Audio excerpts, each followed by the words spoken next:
পশ্চিমবঙ্গ সরকার কেন ডেঙ্গির তথ্য কেন্দ্রের কাছে নথিভুক্ত করছে না? তথ্য লুকোনোর কী আছে?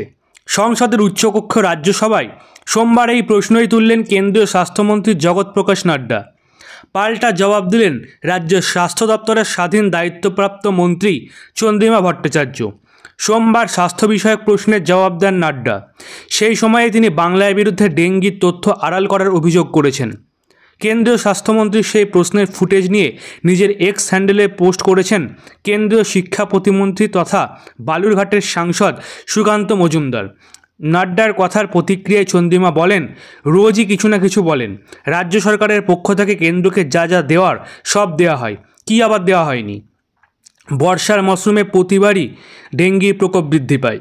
এবার আগে থাকতেই পদক্ষেপ করেছে রাজ্য সরকার। পুরসভাগুলিকে এই বিষয়ে সক্রিয় করতে বৈঠকে বসবেন পুরমন্ত্রী ফিরহাদ হাকিম। আগামী ৮ আগস্ট কলকাতার ধনধান্য প্রেক্ষাগৃহে একটি বৈঠক ডাকা হয়েছে। সেই বৈঠকে রাজ্যের সব পুরসভার চেয়ারম্যান ও দায়িত্বপ্রাপ্ত আধিকারিক, পুর নগরায়ণ ও দপ্তরের শীর্ষ আধিকারিক ও কলকাতা পুরসভার স্বাস্থ্য বিভাগের শীর্ষ আধিকারিকদের যোগদান করতে বলা হয়েছে। সেই বৈঠকে বেশ কিছু বিশেষজ্ঞও অংশ নেবেন বলে জানানো হয়েছে।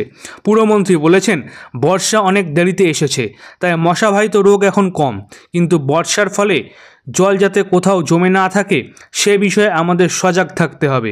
যে বৈঠক ডাকা হয়েছে সেখানে পুরসভাগুলিকে ডেঙ্গি এবং ম্যালেরিয়া কীভাবে নিয়ন্ত্রণ করতে হবে সে বিষয়ে বেশ কিছু পরামর্শ ও নির্দেশ দেওয়া হবে। রাজ্যের স্বাস্থ্য দপ্তরের পক্ষ থেকেই জেলা এবং মহকুমা স্বাস্থ্য আধিকারিকদের ডেঙ্গি এবং ম্যালেরিয়া প্রতিরোধের পদক্ষেপ করতে বলা হয়েছে।